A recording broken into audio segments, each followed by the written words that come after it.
My name is Jim Gray. I'm a volunteer with the Jewish Federation of Metro Detroit, and it's my honor and pleasure today to be interviewing Mark Hauser. And Mark will tell you all about himself. What you need to know is that this is part of an oral history project for the Federation, where we're accumulating stories about active volunteers in the community. And somewhere down the road, these stories will be part of books or videos or whatever the technology needs at the time as part of our Detroit history. So without further ado, first of all, Mark, do you agree on tape to let us use these stories as needed for the future? I certainly do. Well, thank you very much. And please tell us a little about yourself. I'm Mark Hauser. I'm 62 years old. I was born and raised in Detroit on the northwest side. Went to Mumford High School, where I graduated in 1960. Went to the University of Michigan, where I majored in economics and undergrad school. Went to Wayne Law School, where I graduated in 1967, and have been practicing law since that time. I've been married to my college sweetheart, Jan Drescher from Port Huron. We've been married for, it'll be 42 years this summer. We have 3 children. 2 of whom are attorneys. Well, my oldest daughter, Sandy, is an attorney in New York. She's a partner in a Sign and Shine law firm and is a major litigator who was one of the lawyers that just tried the World Trade Center case, which was probably the biggest case in the United States in the last couple of years. She has 2 sons. They go to Jewish Day School in New York. My second daughter, Molly Schneider, lives in San Diego. She has 2 daughters. She's very active in her temple and in APAC, and she and her husband are both active in the San Diego Federation. And then my third is my son, Michael Hauser, who's 32, who is a CPA and a tax attorney who recently joined our law firm. Our firm is called Maddin Hauser. Technically, it's Maddin Hauser, Wartell, Roth, and Heller, but everybody calls it Maddin Hauser. Michael has 2 children. They are going to go to Yeshiva Darchai Torah. Michael is a Baal Tshuva, a return to the Orthodox faith, which both he and his wife Julie did separately, not knowing each other, after their undergraduate years in college. Very good. Where did you go from Michigan, University of Michigan? Oh, well, I went to Wayne Law School. Is that what you mean? Right, and then, well, upon my graduation from Wayne Law School, I was fortunate enough to get a job with the law firm of Friedman, Meyers Keys. When I graduated from law school, there were 3 or 4 good Jewish law firms in the city. I mean, there were probably a lot more, but known as good Jewish law firms. And Friedman, Meyers Keys was certainly one of them. I was the 13th attorney at Friedman, Meyers Keys in those days, and my friend Larry Weinberg joined Honigman, and he was the 15th attorney at Honigman in those days. So it shows you how things changed. Friedman, Meyers Keys was a firm that was very connected with the Jewish Federation, principally because of, at least when I was there, Joe Jacquier, who eventually became president of the what was called the United Jewish Charities then, and is now the United Jewish Foundation. But a lot of people at the firm were very involved, and we represented Federation, did a lot of legal work. I had the opportunity to represent the state of Israel in one of the first cases that I handled. And when I started, back in 1967 or 66, one of the popular movies was a movie called The Young Philadelphian, starring Paul Newman. And in that movie, this young lawyer joined a very big Philadelphia law firm, was stuck in a little office back in the corner. And one day, an old woman wandered into his office, just got verblunget in the firm, and ended up in Paul Newman's office. And he became her lawyer, and he became very rich and famous from this. And so my story is, when I joined Friedman, Meyers Keys, they really didn't have enough space to give me a really nice law office. They gave me an office that used to be a secretary's little office.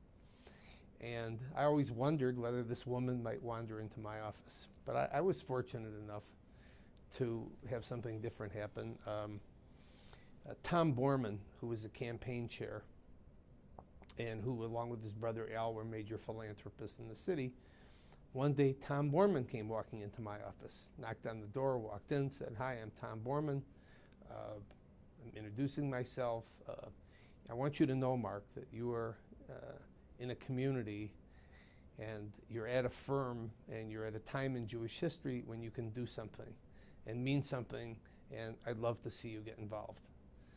And I guess from that little thing, instead of making a lot of money, it cost me a lot of money, but it certainly enriched my life tremendously. How long did you stay with Friedman, Meyers Well, Keys? the Friedman, Meyers and Keys actually broke up. The day that I got my bar results, the firm broke up, and it split into two groups. And one group was Barasat, Den, and Dreiker, who were slightly the younger group, and Friedman, Meyers and Keys then was Joe Jack Huron and Sylvan Rappaport and some of the older, quote unquote, older people. And that firm eventually became part of Schloss Lifton, I guess you would say, but kind of disappeared. Barasat has continued on until today, and it's one of the very fine firms in the city. I mentioned before that there were 4 good Jewish law firms. In those days, nobody applied for a job to the Gentile law firms. I mean, when I found out that Ira Jaffe, had been at Miller Canfield, Ira Jaffe was somebody we didn't know. He went to MIT and Michigan Law School, but I didn't know him. But it was just an anachronism to find a Jewish guy at one of the Gentile law firms. Anyway, I left Friedman, Meyers, I left Barasat after about a year and set up my own practice. I was never one to work for anybody. Eventually, in 1974, I got together with one of my good friends, and we formed a firm which led to merging with Maddin Maddin in 1982 1982. And today we're just under 50 attorneys. It's a tremendous accomplishment. Along the way, you've had continuous activity with the Jewish community starting back 25, 30, 35 years ago. I have. Well, when I was a kid, my mother worked on the campaign, and she did her kit. She would take me with her when she went to people's homes to call on them to see, if they would give $5 or $10 or $15 to the Allied Jewish campaign that year. My aunt Diane Hauser was very active. She was ultimately president of the Women's Division, national president of Hadassah, very involved in the Jewish community. And her father, Israel Davidson, was a very wealthy man and a great philanthropist he owned federal department stores. And it's my understanding that everybody that worked at federal department stores got a pledge card and was told they had to give to the campaign. In any event, Bob Aronson told me that story. And he asked me, who is this guy Davidson that required that? No relation to Bill Davidson. No relation to Bill Davidson. Anyway, so I kind of grew up knowing about Jewish philanthropy a little bit. I was fortunate enough to go to Israel in 1960, graduation from high school trip with my family, and my sister and I really loved Israel, and that was the beginning. And I remember when I was still in law school getting a call from Al Coleman, whose picture I see sitting over there as a former president of Junior Division, asking me for a campaign pledge. And I said, I'm still in law school. Do you think $25 will do? And he said, yeah, that'll be fine. So after my little talk, now back in 1967, it was just after the '67 war. And it was very, very compelling to get involved in those days and at that time. And I joined, I was asked, are you interested in working on the campaign? I said yes. Are you interested in being on the board of Junior Division? Yes. And I did. And Ultimately, I guess I rose to the, if you want to call it that, I rose to the position of vice president of junior division in 1971 probably. And in those days, junior division was 30 and out, although that rule got relaxed a little bit to let some people be president after they were age 30, whose pictures I see here. But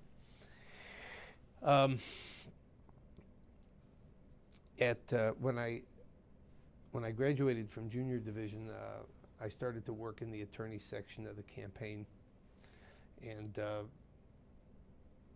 I really liked doing campaign back in those days, and I still think it's the most important single thing we do. But I really loved it and was enthusiastic about doing it back then. And I brought a lot of people actually into the attorney section, a lot of my friends.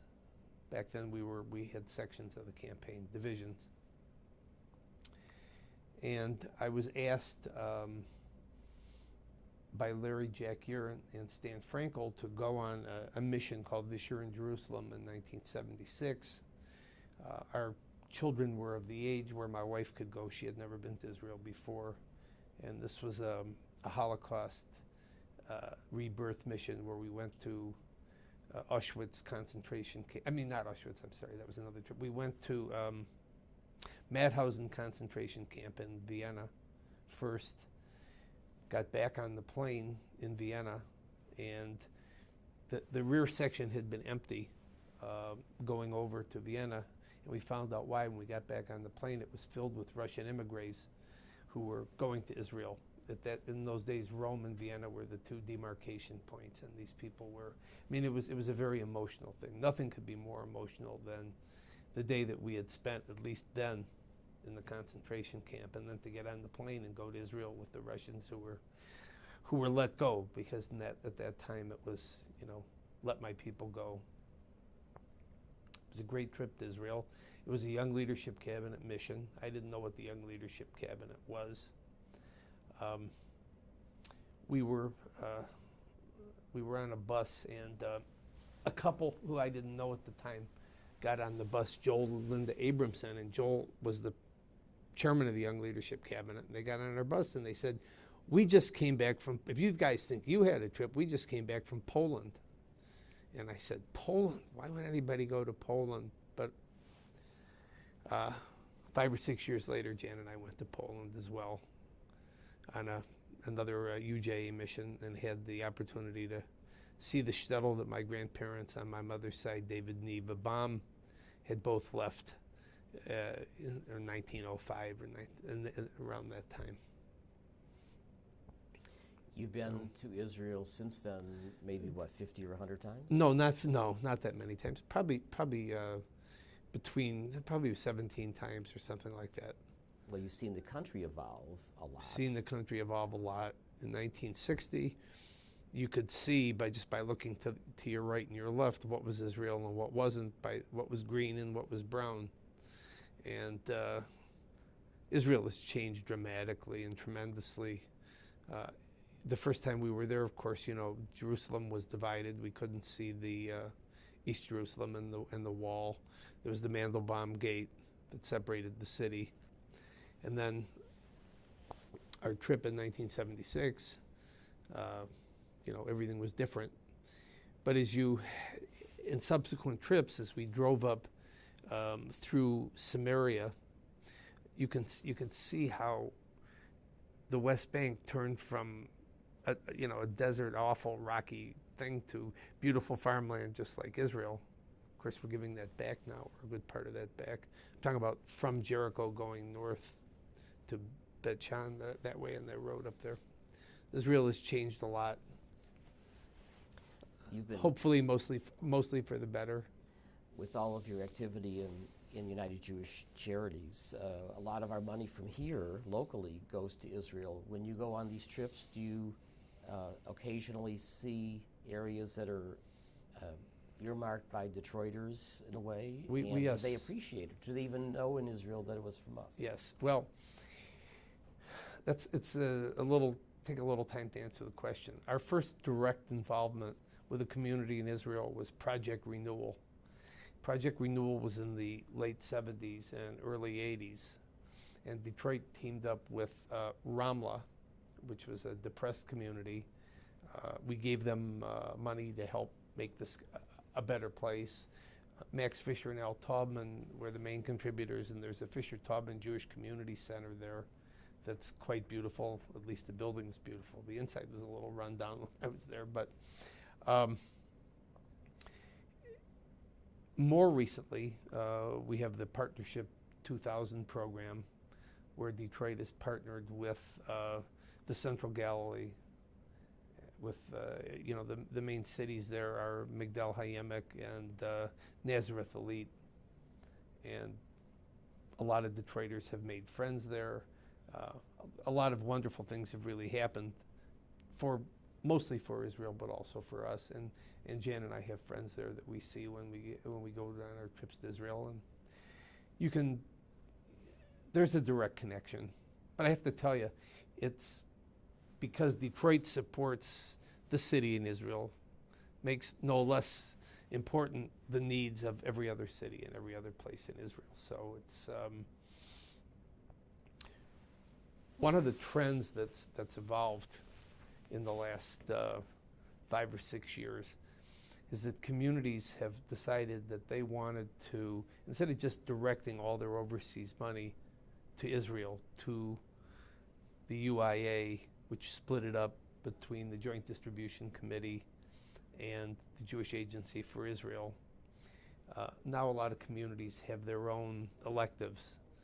For example, in addition to our Partnership 2000, Detroit has a program for Ethiopian Jews in Netanya.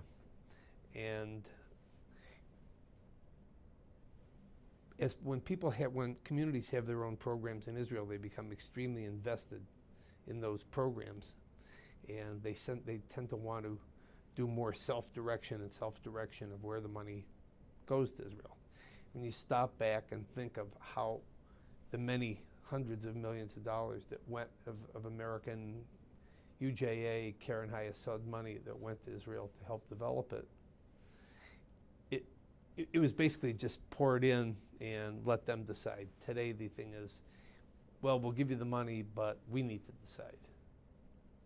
That's not the biggest problem. The biggest problem now is that all communities are challenged to fill the services of their own local communities, their own local needs.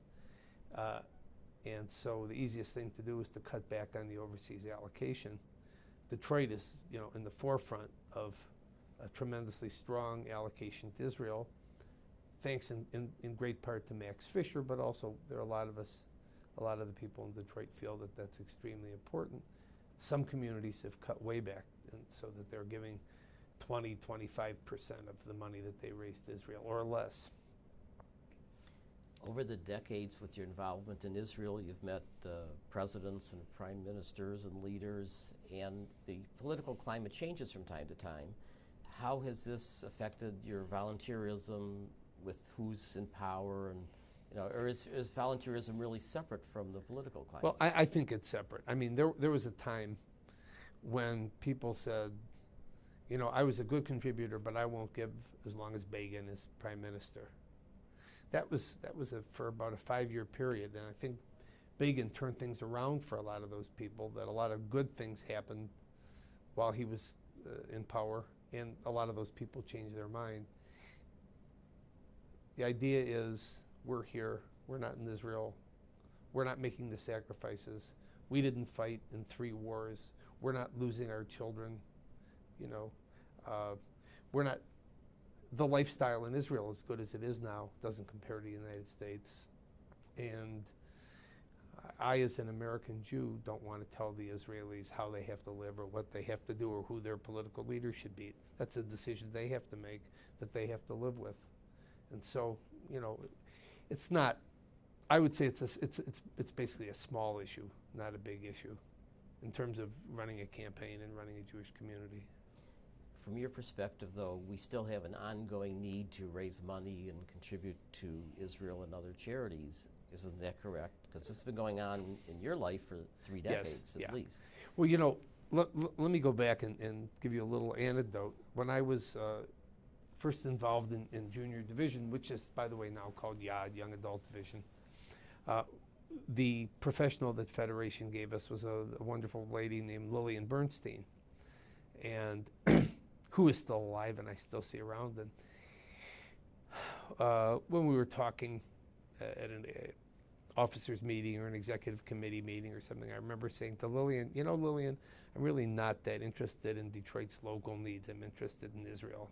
And Lillian said, Mark, you will be. Mark my words, you will be interested in local needs. So truer words were never spoken. Local needs will always continue. But the question is, for how long will we continue to have to send money to Israel? You know, significant amounts of money. Obviously, the Ethiopian immigration and absorption and bringing these people up to the standards of the rest of Israel is something that we could spend billions of dollars on, billions of dollars. The things in Israel are good. They're much better than they were. The economy is good. The country is beautiful. So do they really still need our money? There are some Israelis who say, forget it. We don't want your money anymore. But I think they're few and far between, and they don't really understand, you know, what the money is for and what the needs are. As long as a country has the military challenges that Israel has, I think we have to keep giving it money. You know, we're sitting here in 2005 and talking about, you know, should communities cut back from Israel? Because does Israel need it? To me, I'm looking at the year 2005 as the year in which a Palestinian state might be established. Israel might be forced to, or might just voluntarily agree to, but force isn't the right word, but Israel will end up giving back part of the land and lose its secure borders. So, frankly, we're living in a century where the rise of Islam, or the possible rise of fanatical Islam, is one of the great challenges that I think we're going to have to face. And so I think Israel needs our support now more than ever. Maybe for different things, but more than ever. I think everyone agrees with you. In reading about all the many things you've accomplished through your different committees, through the real estate committees, and you know, attorney committees, whatever, a lot of your activity is also local, and you've gotten recently $500,000 from the state of Michigan, which would be unusual nowadays, but it was only a couple of years ago, to use toward Federation use as it best sees fit.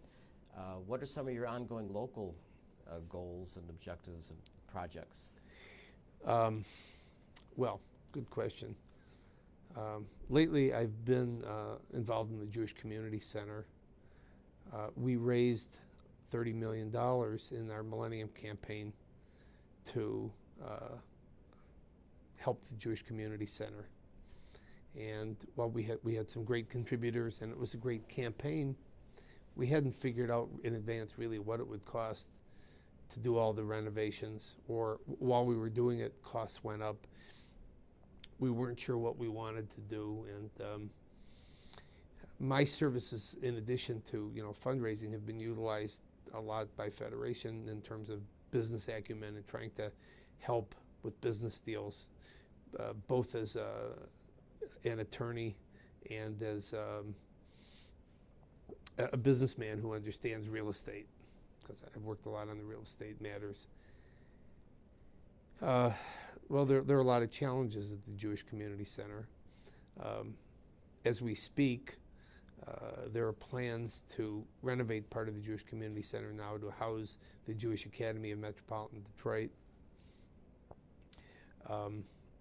And I've been in the background, very involved in a lot of the decisions that have been made for the JCC, and hoping to have it go forward and be a place that's filled with activity and filled with people. And Jewish Community Center has two things.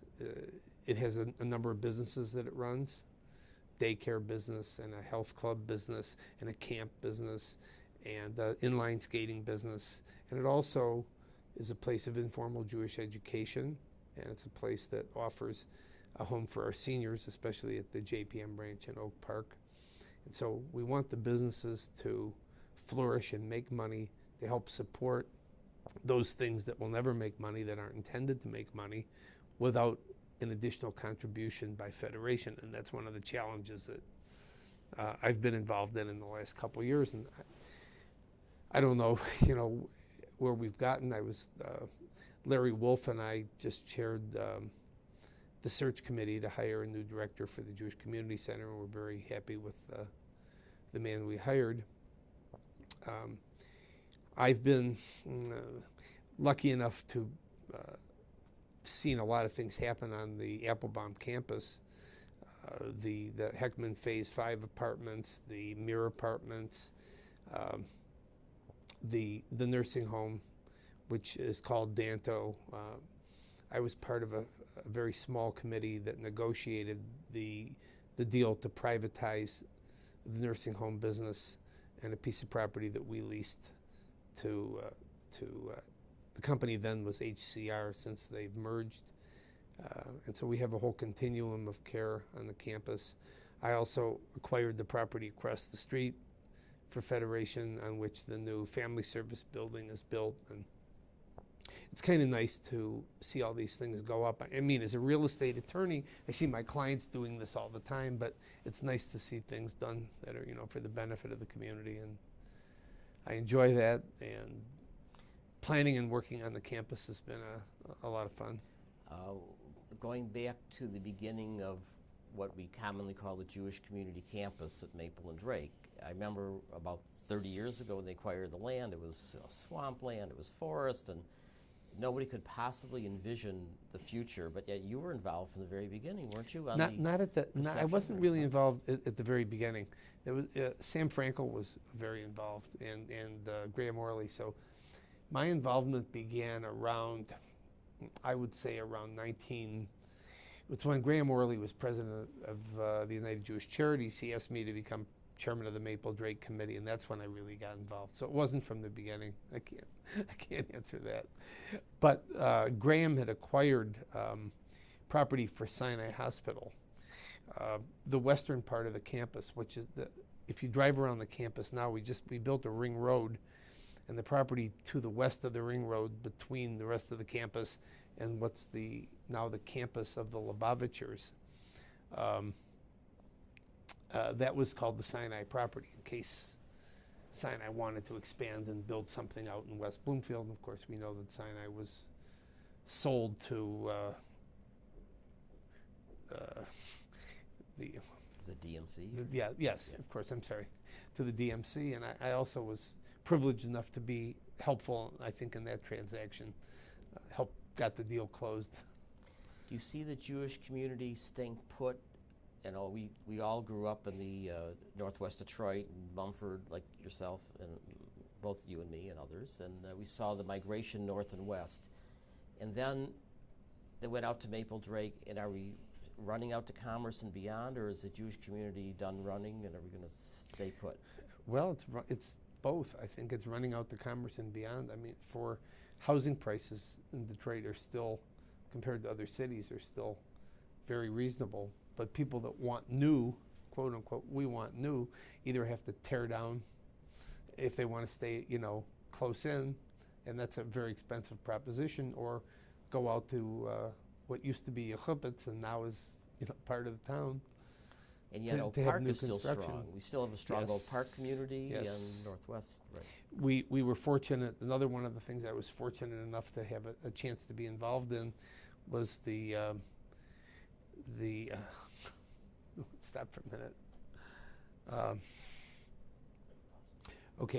I was fortunate enough to had the opportunity to assist in what we call the Neighborhood Project, which was a project where Federation, or actually the foundation, would lend money, come up with a fund to lend money on an interest-free basis for people who wanted to live in Southfield and Oak Park, with the of saving those neighborhoods.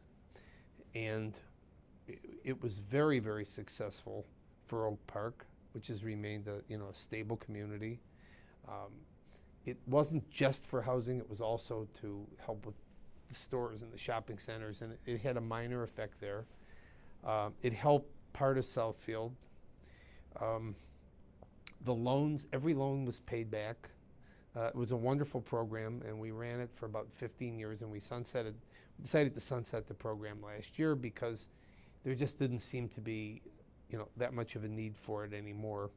The loans that are still outstanding are being paid in accordance with their terms, and it's really amazing that we had almost no defaults.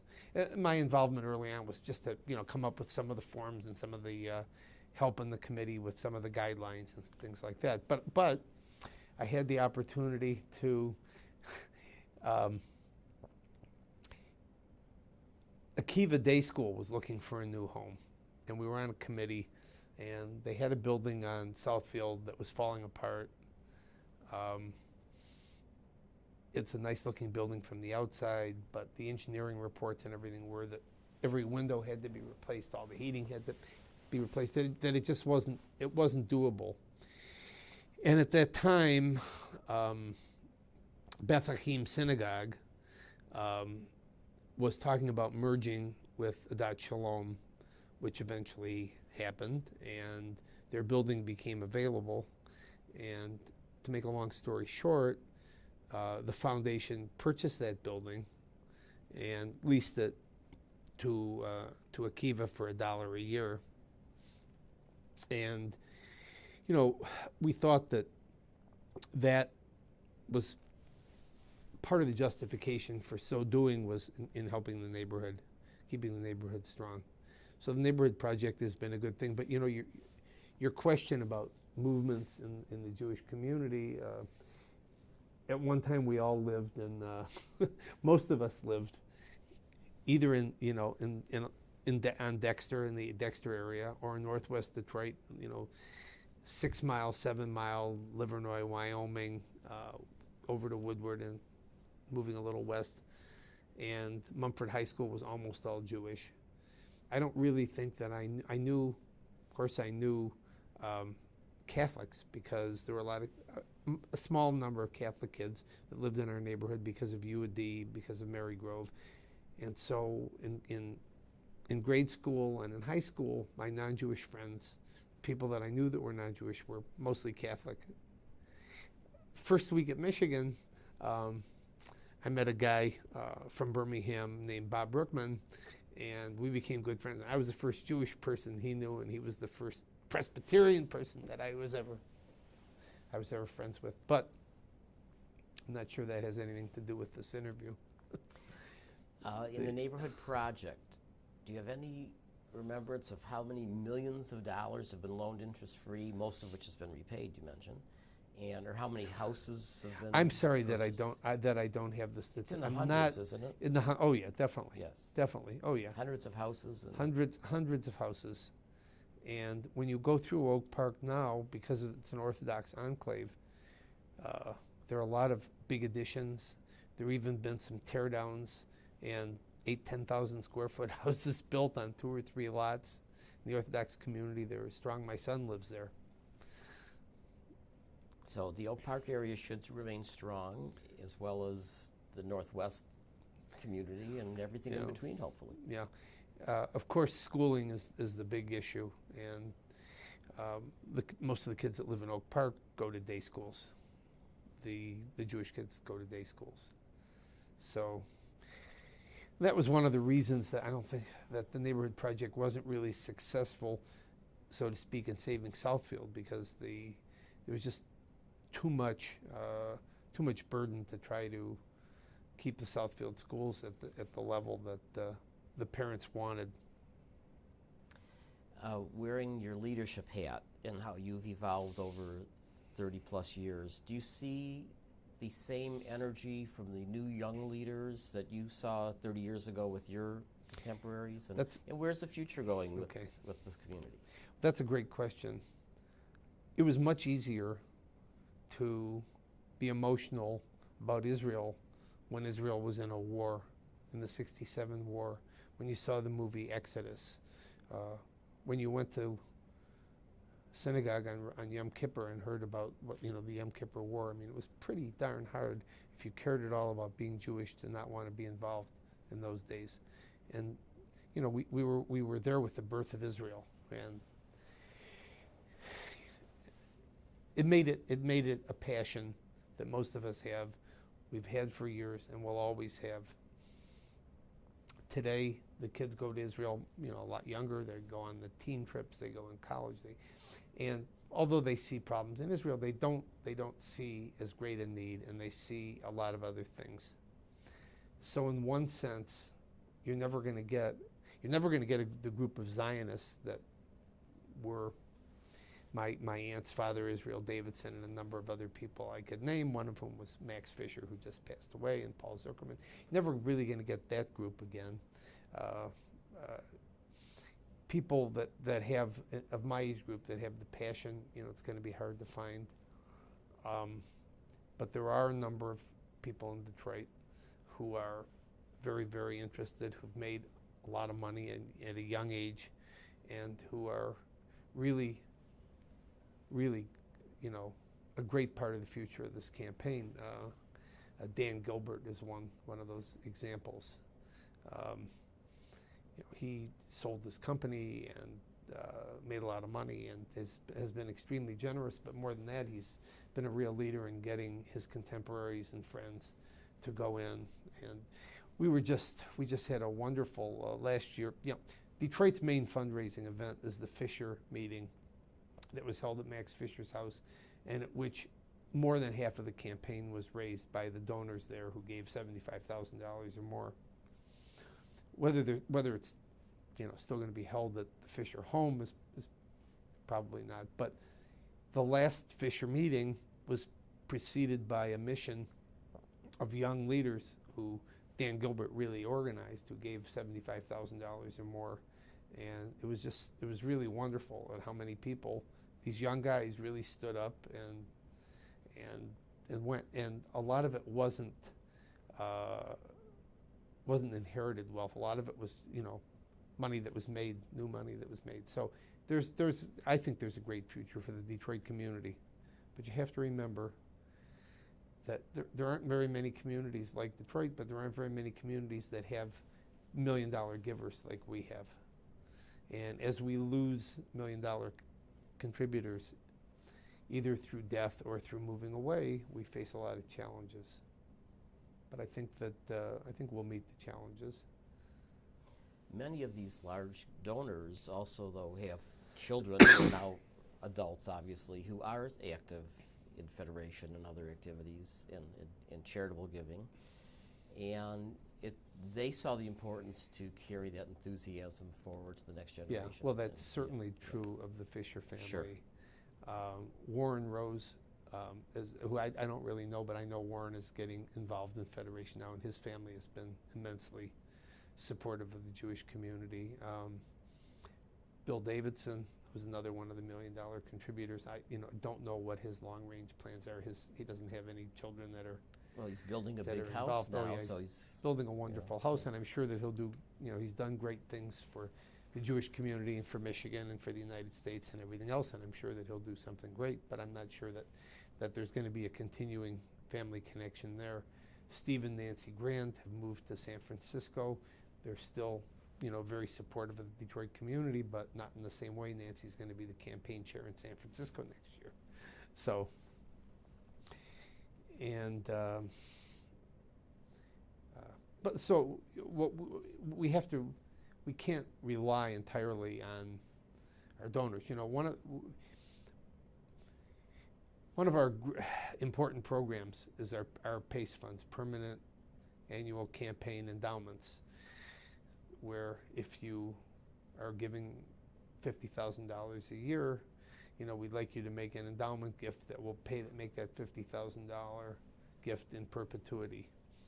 When we set up the PACE program, we guaranteed donors 10% return, and we were able to accomplish it because during the 90s, the 80s and 90s, our overall returns were 13.5% on investment, and paying them 10% on PACE was doable, and we paid 7.5% to other donors on their philanthropic funds, and we were able to build up a big war chest that at one time was as high as 60 million. When I became president of the United Jewish Foundation, we had $62 million in our war chest. But unfortunately, when the stock market started to turn down, and we had the community had decided that that money was best spent, not just sitting there, we spent a tremendous amount of it on Jewish education and on local needs. Most of that money was spent on local needs. I mean, a lot of it was, it's not all gone, not by a long shot, but you know, we're down to closer to $20 million today, and the money's just, so we can't pay 10% anymore on our LA Jewish campaign endowments.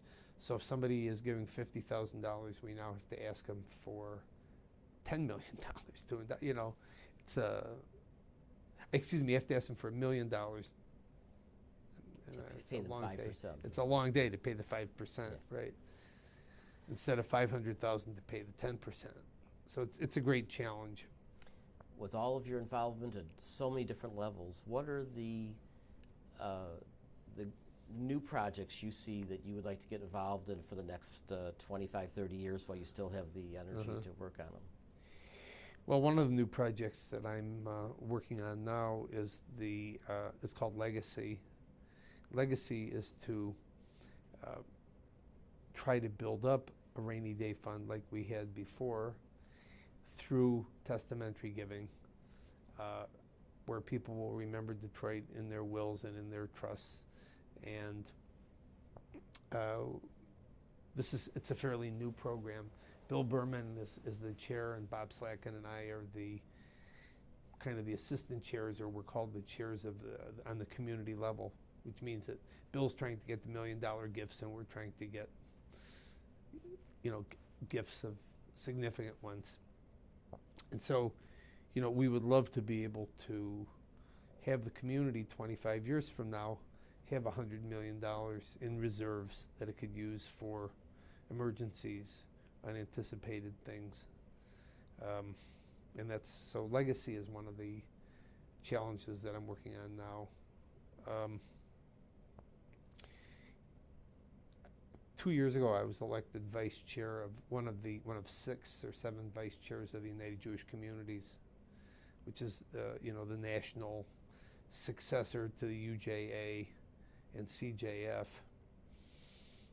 I haven't really taken as active a role there as I would have liked to for health reasons. In the last couple of years, I had 2 major operations and haven't been able to get that much attuned. But the Detroit community and a lot of communities feel that too much of the money that we raise is going to the UJC for dues. The UJC takes part of our overseas allocation and uses it and prorates it among communities based on the strength of the campaigns. And UJC does a lot of great things. So it's a little difficult to sit as a vice chair and one of the officers who should be 100% in favor of all the new programs, and there are a lot of great programs that they're doing, and at the same time sit at the table with the Detroit community who's saying, yeah, everything they're doing is great, but we can't afford it. We want that money to go to Israel. And it's not just Detroit that's saying it, it's Philadelphia and other communities. And so try to you know, go forward and get some kind of a resolution as to what is really the best way for the future for the Jewish for overseas money. You know, I mentioned before that some of the money for Israel goes to the Joint Distribution Committee, and some of the money goes to the Jewish Agency for Israel. And you say, and you'll say to me, well, the Joint Distribution Committee is for Jews in the diaspora. It's for the programs in Russia and Eastern Europe, and it's for emergencies in Argentina. And indeed it is, but there are many programs in Israel that are run by the JDC. And it would seem to be common sense that Jaffe, the Jewish Agency for Israel, should run the programs in Israel, and JDC should run the programs in the diaspora. But I'm told that that'll never happen in my lifetime because of the political issues. But it would be nice to see those things resolved so that the money, the hard-raised money, is spent in the best possible way. I'm not being critical of what the Joint does in Israel. I think that the Joint probably would welcome, I'm told that the Joint would welcome that kind of an arrangement, but that Jaffe wouldn't. So there's politics in everything. There's politics in everything, right?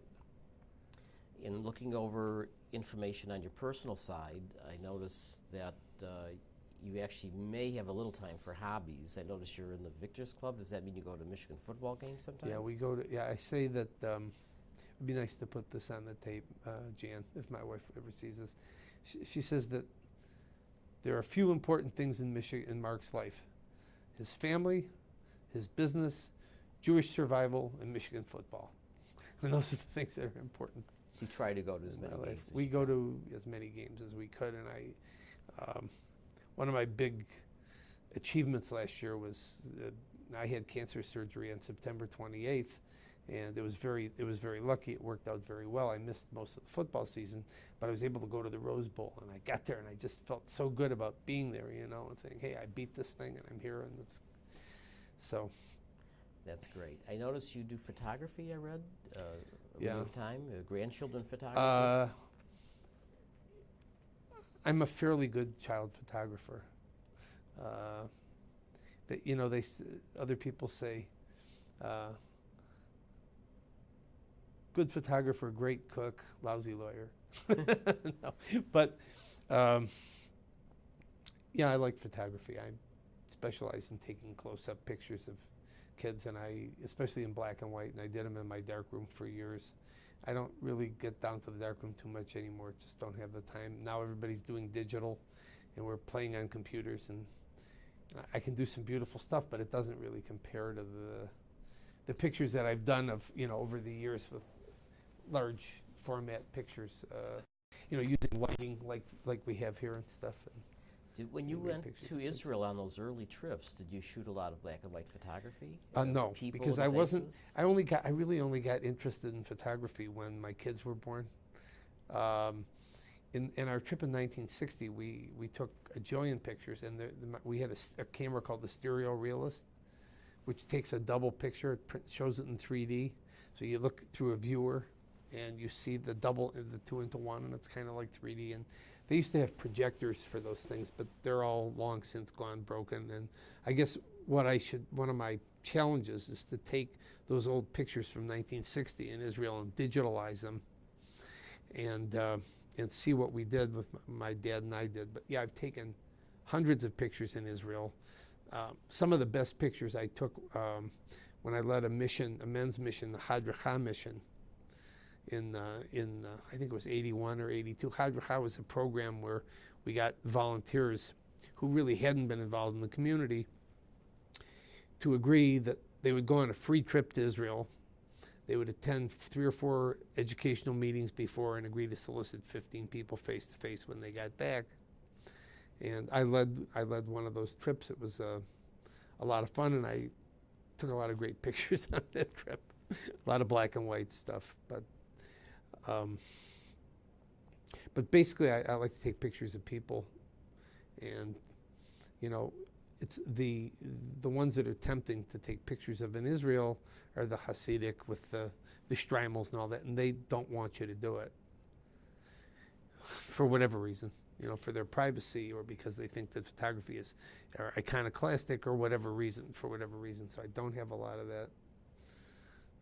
But I enjoy photography and cooking, but I don't really have that much time anymore. And it's been a real challenge to convert to kosher cooking and doing, you know, because I like to make things like beef Wellington, things that you just can't do kosher. Now that my son and daughter-in-law are kosher, and we want them for dinner on Sunday night, we're kosher in the house. So it's a little different cooking, but. As you've seen, there's only so many hours in a day. You know, in a 24-hour day, you work about 26 of them between volunteer work and legal work. You must have a tremendous support system between your partners, your wife, your family, Yeah. the community, you know, the federation. Yeah. How do you get it all done? Well, Jim, it's really nice that you say that. I mean, one of the things that my wife has always been extremely supportive. And when I gave my farewell speech as president of the foundation, I thanked all kinds of people, and I forgot to thank Jan. So she didn't say anything, but it was in my speech, but I didn't really follow my notes. I just did it extemporaneously. So she's been, you know, my biggest supporter, and obviously to do these things, I mean, the bottom line is still fundraising, and it's giving, and it's leadership giving, and we've always given more than we could afford. Certainly judged by most people, and Jan has always supported me in that. As far as our firm, you know, I'm very proud that our firm has a lot of Jewish leaders of the Jewish community. My partner, Maddin Maddin, who was president of Junior Division when I was vice president back in 1971, who went on to also be president of the foundation and won the Butzel Award a couple years ago. My partner, Richard Roth, who is president of the Sinai Healthcare Foundation and the Jewish Sports Hall of Fame. And a number of my partners have been presidents of local agencies. John Jacobs was president of the Family Service, and I was the head of COGIS, you know, the Jewish Elder Care Service. And Michael Perlman's been president of the Jewish Apartments and Services. We keep changing the names of the agencies. Jewish Apartments and Services. Ron Solish is just finishing up his term as president of Camp Tamarack. He was preceded by, you know, many years ago by Maddin Maddin, and that. My Richard Maddin was president of the Jewish Community Center. So we have a lot of folks in the firm that are active. My partner Lowell Salison, who's young, is getting very active now. And, you know, to us, this work in the Jewish community is just, we treat it the same way as we treat our business. I mean, it's no less important. And during the 3 years that I was president and spent a lot of time away from the office, I got a lot of support from my partners. I mean, nobody ever said, you're not putting in enough billable hours because you're at Federation every day. So you have a tremendous support system, and actually you've been a role model to the others in your firm because you're a senior partner, and the young guys say, wow, look what he can accomplish and get involved, and you know, maybe I could do that too. So you're a role model to your firm too. And I tell all of them that, you know, get involved, but don't get involved because you think it's going to be good for business. Get involved because it's going to be good for you, because you're a Jew in America. You know, we're living at a time that is probably the greatest time for the Jewish people ever, but it could end tomorrow, and never forget that. If we ended the tape now on your closing remarks, what would you like to say to your family, your children, the community, the future of Detroit and Jewry and whatever? Can we take a break from that and think Sure. about it? Okay.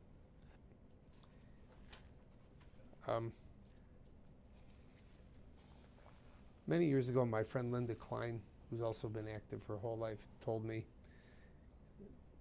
your Jewishness is a gift, and those of us who appreciate the gift and move on with it have really realized an important part of their life. And those words really hit home, because that's really what it's all about. Anybody can go to Mexico, but when you go to Poland and see the roots of your family, when you learn Jewish history, when you have the opportunity to grow up at a time when the state of Israel is growing up, how can you have a life where you have the opportunity to be a very small part of Jewish history and not take advantage of it? So I've been lucky that I've been able to do it, that I've been financially successful, that I've been maybe in the right place at the right time to get positions that there may have been others that were much more worthy than me to get these positions. But it's been a great part of my life, and I know I've given that message to my children, that you know, this is the gift, There are many ways you can accept it. You can accept it by being Orthodox. You can accept it by, you know, having federation as your religion if you have to, which isn't a great idea. But in one way or another, you know, this is our opportunity, and this is what we need to do to help Jewish survival, because it is great to be Jewish. It's wonderful to be Jewish, and no time in history has existed where more could be done than today, and so let's continue it. Thank you for sharing your time with us. We all appreciate it in the community, so thank you very Thanks. much.